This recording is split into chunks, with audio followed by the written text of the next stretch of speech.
Ribuan pasang mata menyaksikan upacara wisuda ke-29 sarjana-sarjana terapan, magister dan doktor di Institut Seni Indonesia ISI Denpasar Selasa 28 Februari 2023. Tetapi acara tersebut bukan sekedar wisuda seperti biasanya. Ada kejadian khusus yang menarik perhatian lebih tentunya. Maklum, ini lantaran kita sudah memasuki tahun politik 2023 jelang pemilu serentak pada Februari 2024. Hadir saat itu selain Gubernur Bali Wayan Koster, ada pula Sekretaris Jenderal DPP PDI Perjuangan, tangan kanan Ketua Umum DPP Partai Banteng Megawati Soekarno Putri, Hasto Kristianto. Ini yang membuat suasana wisuda terkesan spesial. Apalagi Megawati Soekarno Putri juga hadir dalam bentuk ucapan selamat yang disampaikan melalui rekaman video dan ditayangkan saat berlangsung acara wisuda tersebut.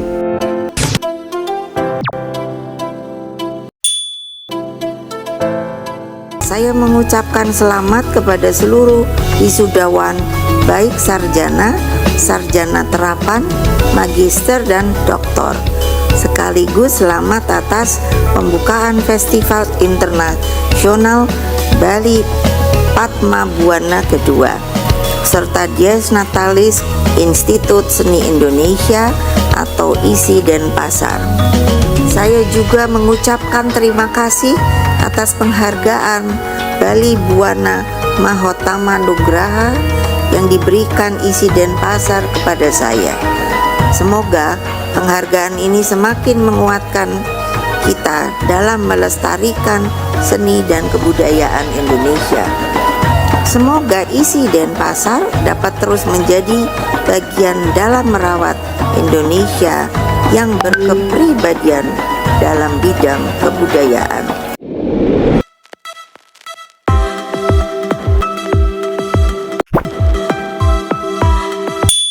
Acara wisuda ya tetap prosesi wisuda, tetapi bagi politisi apalagi sekelas dan sematang Pak Koster, tiap momen memang harus dimanfaatkan sebaik-baiknya untuk menyuarakan kepentingan masyarakat Bali, kepentingan pembangunan Bali, kepentingan memajukan Bali dan masyarakat Bali, dan kepentingan Pak Koster untuk maju dalam Pilgub Bali Pemilu Serentak 2024. Wajar-wajar saja jika itu dikaitkan dengan politik praktis. Justru sayang sekali jika berbagai momen penting, termasuk acara wisuda sarjana di kampus ISI Denpasar kemarin, dilewatkan Pak Koster. Jangan sampai Pak Koster tidak bikin panggung politik kala itu. Politisi tentu memang harus begitu, kalau memang ingin memenangkan kontestasi. Pemandangan paling menarik saat acara wisuda kemarin memang karena hadir dua tokoh Partai Banteng, Pak Koster dan Mas Hasto. Lebih menarik lagi, dua politisi elit PDI Perjuangan ini saling melempar pujian ketika masing-masing tampil di mimbar pidato. Pak Koster memuji kehebatan Mas Hasto sebagai politisi yang sukses menyabet gelar doktor dengan disertasi yang mutunya mumpuni. Pak Koster memberikan sambutan sebagai Ketua Dewan Penyantun ISI Denpasar. Om Swastiastu. Assalamualaikum warahmatullahi wabarakatuh.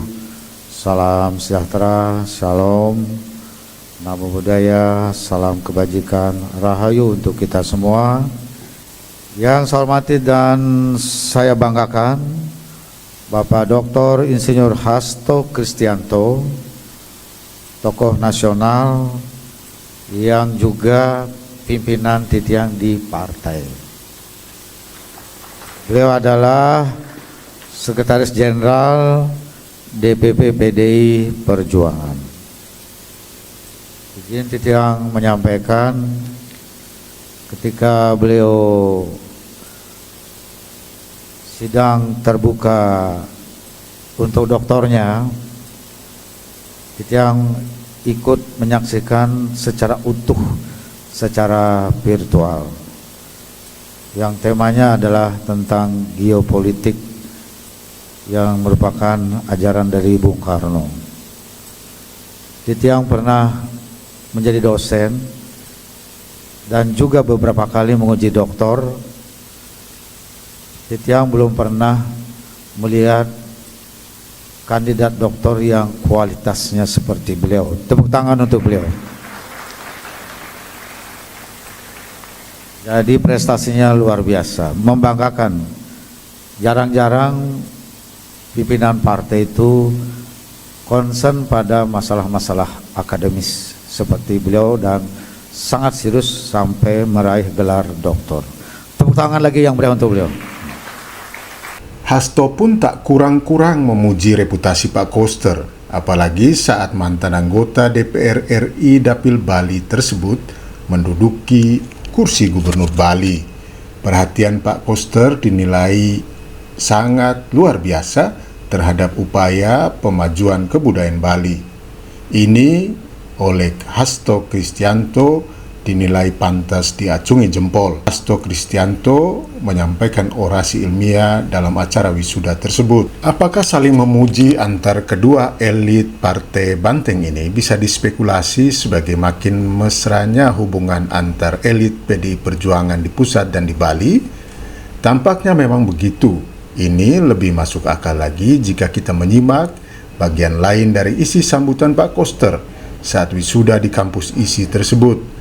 Pak Koster mengungkapkan telah berbuat banyak untuk kemajuan ISI Denpasar. Lebih konkret lagi, Pak Koster berharap program-program yang telah dikerjakan selama sekitar 4 tahun memimpin Bali, termasuk membangun pusat kebudayaan Bali di Klungkung, tetap berlanjut. Catatan khususnya adalah restu PDI Perjuangan, khususnya dari Ketua Umum Megawati Soekarno Putri, termasuk restu Sekjen Hasto Kristianto, amat diperlukan menuju Koster 2 periode. Pak Koster mengingatkan masa jabatannya akan berakhir pada 5 September 2023. Wajar jika Pak Koster mulai ngegas, lebih kencang, bahkan terang-terangan melobi ke elit partainya sendiri. Dalam rangka implementasi penguatan dan pemajuan kebudayaan Bali, pemerintah Provinsi Bali sedang mengerjakan pembangunan kawasan pusat kebudayaan Bali di Kabupaten Klungkung. Pada zona inti kawasan pusat kebudayaan Bali akan dibangun wahana seni budaya yang terdiri dari 15 fasilitas pentas seni untuk seni tradisi dan seni modern, serta akan dibangun 12 museum tematik yang berkarakter kearifan lokal Bali.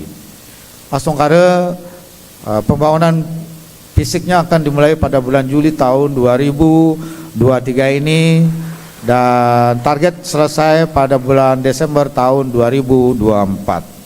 Dan pada tahun 2025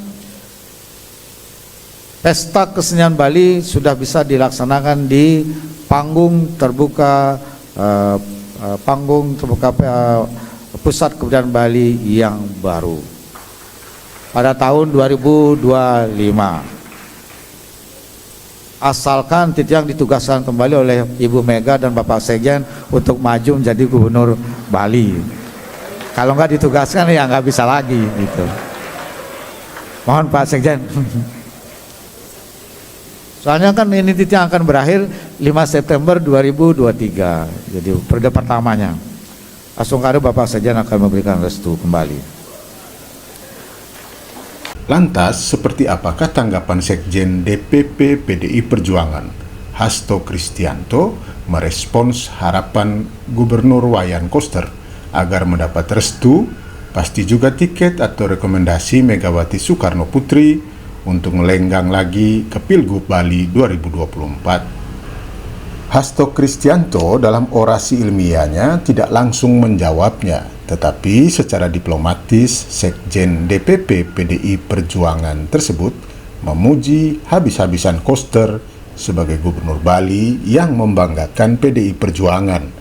Apakah kata membanggakan itu menjadi sinyal positif bahwa Pak Koster akan kembali mendapat kepercayaan DPP partainya menghadapi Pilgub Bali mendatang? Gubernur Bali yang begitu membanggakan kita semua karena perhatiannya terhadap kebudayaan, Dr. Iwayan Koster. Kemarin Bapak Gubernur ini baru saja menerima penghargaan dari TV One dan perhatiannya terhadap kebudayaan menggelorakan semangat Bung Karno untuk mewujudkan Indonesia yang berkepribadian dalam kebudayaan. Tepuk tangan yang meriah buat Bapak Gubernur. Jangan lupa subscribe,